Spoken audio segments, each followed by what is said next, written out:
చిన్నబాబు చెప్పినా సరే పెద్దబాబు చెప్పినా సరే డోంట్ కేర్ అంటున్నారట ఆ మహిళా మంత్రి. ఇక్కడ మనం చెప్పిందే జరగాలి, లేదంటే కథ వేరేలా ఉంటుందని ఓపెన్ వార్నింగ్స్ ఇచ్చేస్తున్నారట. ఏడాది కాలంలోనే మంత్రి పదవిని ఒక రేంజ్ లో అనుభవిస్తూ సెటిల్మెంట్లు, ఇసుక, మట్టి, ల్యాండ్ ఇలా అన్నింటిలో తన మార్క్ చూపిస్తున్నారట. సామాన్య వ్యాపారులు, బడాబాబులే కాదు సొంత పార్టీ వారు కూడా సదరు మంత్రి బాధితులుగా మారారట. ఓవైపు మంత్రి, మరోవైపు ఆమె భర్త నిత్యం కాంట్రవర్సీలకు కేర్ ఆఫ్ గా మారుతున్నారట. సీఎం టార్గెట్ లిస్ట్ లో టాప్ లో ఉన్న ఆ మహిళా మంత్రి ఎవరు?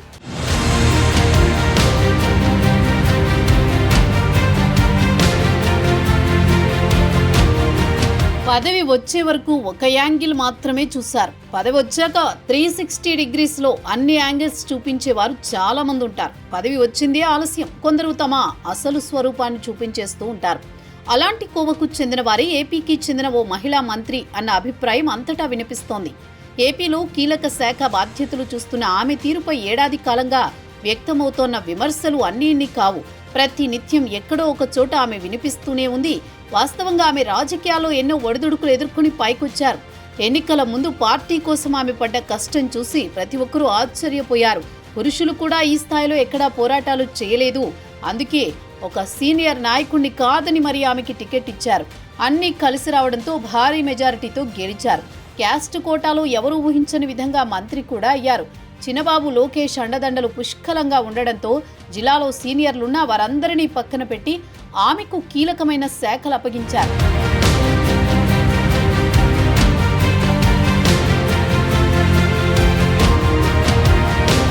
మంత్రి అయ్యాకే మొదలైంది అసలు సినిమా. అప్పటిదాకా ఇన్నేళ్లు మేం చూసింది ఈమెనేనా అనేంతగా మారిపోయారు. దానికి కూడా పెద్ద సమయం తీసుకోలేదు. కేవలం నెల రోజుల వ్యవధిలోనే ఈ మార్పు చూపించారు. అప్పటిదాకా ఎవరు కనిపించినా అన్నా అంటూ పలకరించే ఆమె పిలుపులోనూ మార్పు వచ్చేసింది. ఎదురుగా ఉన్నది ఎంతటి వ్యక్తులైనా ఏకవచనంతో సంబోధిస్తూ తనలోని మరో యాంగిల్ చూపించారు. ఇక నియోజకవర్గంలో చిన్న పని దగ్గర నుంచి కోట్ల విలువ చేసే ల్యాండ్ సెటిల్మెంట్ల వరకు అన్ని తన కనుసన్నల్లో జరగాల్సిందే. కాదు కూడదంటే ఏ ఒక్క పని కూడా చేసుకోలేరు. ఇసుక, చెరువుల్లో మట్టి, భూముల రిజిస్ట్రేషన్లు, పంచాయతీలు ఇలా ఒకటా రెండా చెబుతూ పోతే చాలానే ఉన్నాయి. చివరికి పార్టీ కోసం, తన కోసం కష్టపడ్డ వారిని కూడా పక్కన పెట్టేశారట. మద్యం షాపుల దగ్గర నుంచి ఫీల్డ్ అసిస్టెంట్ల వరకు అన్నిట్లో నాకేంటన్నట్లే ఉంది అక్కడ పరిస్థితి. పని ఏదైనా పర్సంటేజీలు గుమ్మం దగ్గరికి రావాల్సిందే.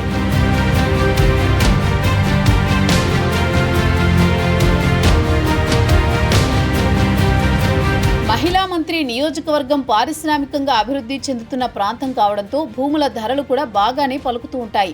అక్కడ చిన్న స్థలం కొనాలన్నా సదరు మంత్రి అనుమతి ఉండాల్సిందే. ఇక ఆమె భర్త కూడా నిత్యం కాంట్రవర్సీలతో వార్తల్లో నిలుస్తున్నారు. రాజకీయ పరిజ్ఞానం అంతంత మాత్రమే అయినా చుట్టూ కూడా తనలాంటి వారినే పెట్టుకుని నియోజకవర్గంలో హల్చల్ చేస్తూ ఉంటారు. ఎవరైనా అడ్డుపడితే దాడులకు తెగబడ్డమే అన్నట్లు ఉంటుంది వ్యవహారం. ఒక నియోజకవర్గంలో పోలీసులు, రెవెన్యూ అధికారులు, చివరికి మీడియా ప్రతినిధులు కూడా ఆ మంత్రి గురించి కానీ వారి బ్యాచ్ గురించి కానీ నోరెత్తలేని పరిస్థితి. ఆమె చేసిందే చట్టం, పాటించిందే రూల్ అన్నట్టుంది వ్యవహారం.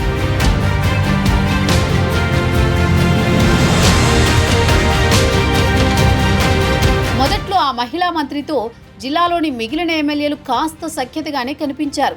కానీ ఆ తర్వాత అంతా ఆమెకు దూరంగా ఉంటున్నారు.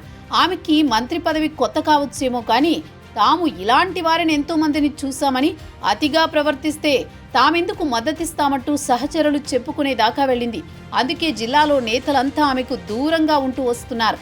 ఇక ప్రారంభోత్సవాలు, శంకుస్థాపనలకు హాజరు కావడం, విపక్ష నేతను పరుషంగా 4 మాటలు మాట్లాడడం, ముఖ్యమంత్రిని కీర్తించడం వంటివి చాలా యాక్టివ్గానే చేస్తూ ఉంటారు.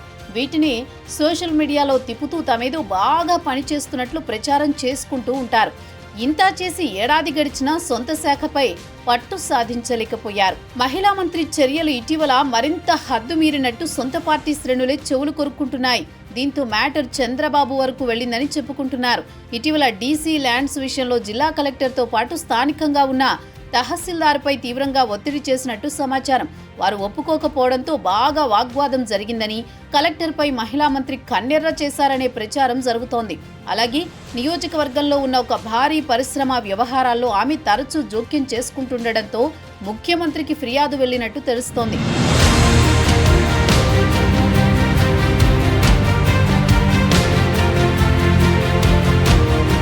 మంత్రి అనుచరులు ఒక కంటైనర్పై దాడి కూడా చేసినట్లు ప్రచారం సాగుతోంది. తన సొంత నియోజకవర్గంలో వ్యవహారాలు ఎలా ఉంటే ఇన్ఛార్జీ బాధ్యతలిచ్చిన జిల్లాలో కూడా ఆమె అలజడులు సృష్టించారట.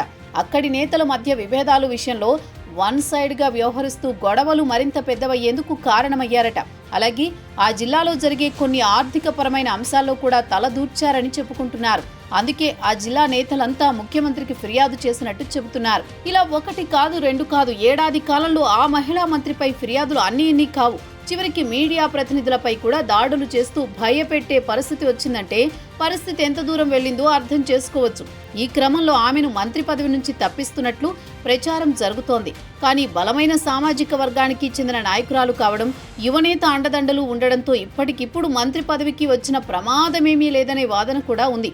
కాకపోతే పార్టీ అధిష్టానానికి, ప్రభుత్వానికి ఆమె తీరు చాలా ఇబ్బందిగా మారిందన్న అభిప్రాయంలో సీఎం చంద్రబాబు ఉన్నట్టు చెప్పుకుంటున్నారు.